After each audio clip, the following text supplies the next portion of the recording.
Hello dear students, welcome back to organise knowledge channel. और आज की जो वीडियो है उसमें डिस्कस करेंगे worksheet number 96 for class 9th, विषय हिंदी है। और ये वर्कशीट आपके लिए 23 फरवरी 2022 के लिए शेड्यूल की गई है।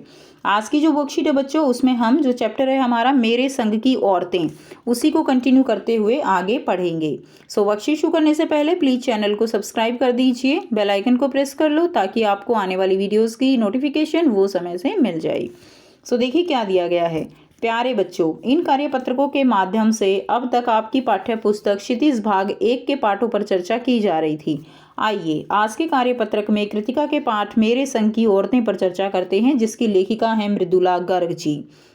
ठीक है, उसके बाद आगे पढ़ेंगे। हमने देखा पिछली वर्कशीट में कि किस तरह से लेखिका ने कर्नाटक में स्कूल खोला, कैसे उन्होंने बच्चों को पढ़ाने के लिए अपना जो एक सपना था वो पूरा किया, और किस तरह से उन्होंने उस चीज़ को एक चेतावनी की तरह लिया।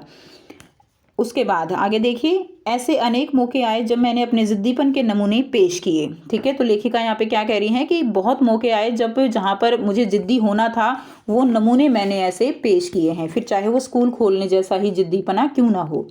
पर सबसे ज़्यादा उसने मंच पाया मेरे लेखन में, यानी जो जिद्दीपन था वो मेरे लेखन में जो है उसको क्या मिला, एक तरह से वो मंच मिला, जो शुरू से अब तक लीक से खिसका अपनी राह खुद तलाशता रहा है।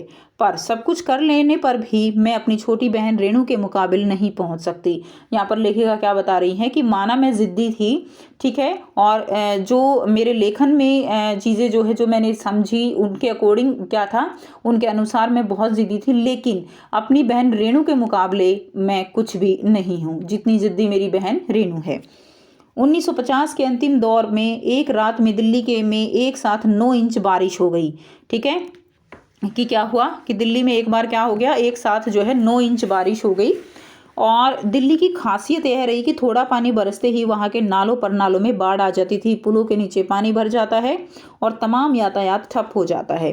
तो यहाँ पर लेखिका दिल्ली की जो हालत होती है बारिश की, वो बताया जा रहा है कि थोड़ी सी बारिश होने पर ही वहाँ पे ऐसा होता था जैसे पता नहीं कितनी बारिश हो गई है। इस कयामती बारिश के बाद तो सरकारी दफ्तरों के पहले तल्लों से फाइलें पानी में तैर आई थी। अगली सुबह किसी तरह का कोई वाहन सड़क पर नहीं निकला था। जाहिर है रेणु की स्कूल की बस भी उसे लेने नहीं आई। रेणु ने कहा कोई बात नहीं, मैं पैदल चली जाऊंगी। तो हमने पहले भी देखा कि रेणु बहुत ज़िद्दी है। ठीक है, उसकी जो ज़िद है वो एक नमूना हमें मिला था तब जब बस स्टैंड से वो उसकी बहन जो है वो गाड़ी में आती थी, लेकिन वो स्कूल से पैदल आती थी क्योंकि उसको ये सामंती जो है एक तरह से व्यवस्था लगती थी। दूसरा नमूना हमने कब देखा, जब वो बीए उसको करने को बोला गया, लेकिन उसने ये जानने की कोशिश की कि मैं बीए करूं तो करूं क्यों, पेपर क्यों दूं मैं। ठीक है, तब उसके फादर के कहने से उसने बीए किसी तरह से पास कर ली थी। अब यहाँ पे वो तीसरी उसकी जिद के बारे में बता रही हैं कि वो बारिश होने के बावजूद भी वो स्कूल जाती है। ठीक है, सबने समझाया स्कूल बंद होगा मत जाओ। उसने कहा आपको कैसे पता। अब सबने कहा कि भाई तुम स्कूल मत जाओ, लेकिन उसने कहा आपको कैसे पता कि स्कूल बंद होगा। ठीक है, अभी सवाल का माकूल जवाब किसी के पास नहीं था। हमारे यहाँ फ़ोन जरूर लगा हुआ था, स्कूल में भी रहा होगा, पर बारिश के चलते वह ठप पड़ा हुआ था। तो रेणु अकेली पैदल स्कूल चल दी। गनीमत यह थी कि बारिश एक मुश्त बरस लेने के बाद थम गई थी। सड़कों पर पानी था पर और बरस नहीं रहा था, लेकिन क्यों बारिश तो रुक चुकी थी, लेकिन सड़कें जो है वो लबालब पानी से भरी हुई थी। तो रेणु 2 मील पैदल चलकर स्कूल पहुंची। जैसा हमने कहा था वह बंद था। चौकीदार रेणु को देख दंग रह गया, पर रेणु को कोई मलाल नहीं था। वह वापस 2 मील चलकर घर पहुंच गई। सबने कहा हमने पहले ही कहा था। उसने कहा स्कूल बंद था तो मैं वापस आई हूँ, इसमें आपका कहना कहाँ से आ गया। यानी उसकी जो बातें हैं वो दिखा रही हैं कि वो स्वभाव से कितनी जिद्दी है। सोचती हूँ कैसे रोमांच का अनुभव हुआ होगा उस दिन।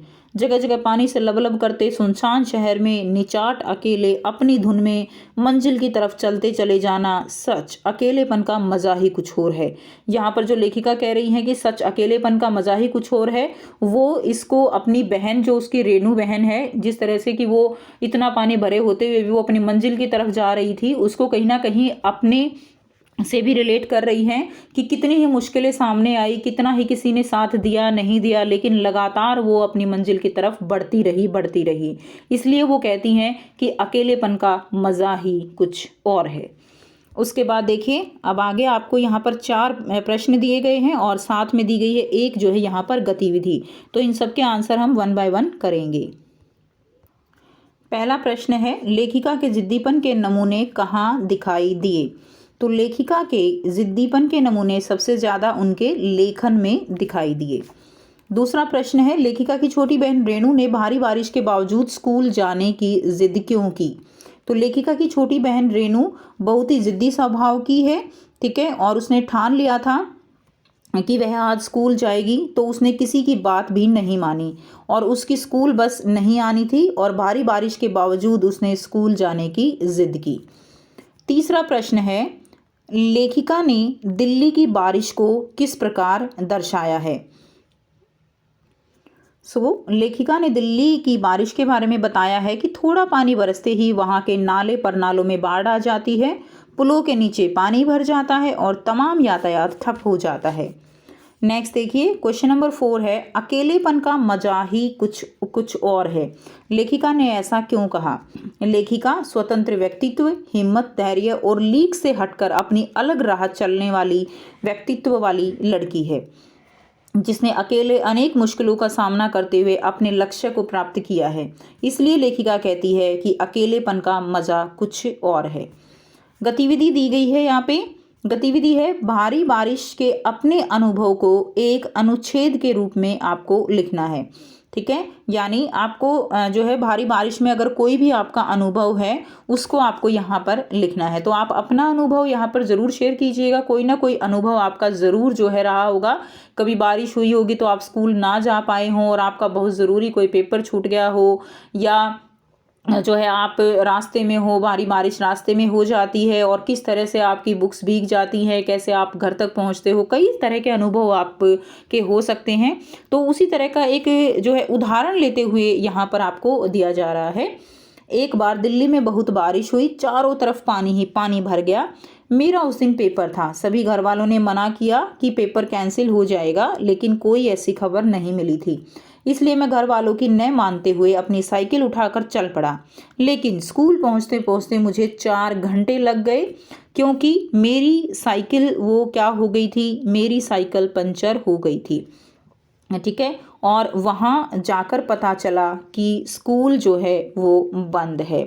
तो इस तरह का कोई भी अगर आपका अनुभव है तो अपना अनुभव आप यहाँ पर साझा कीजिएगा, ठीक है। तो ये थी स्टूडेंट्स आपकी आज की बच्चों हिंदी की वर्कशीट।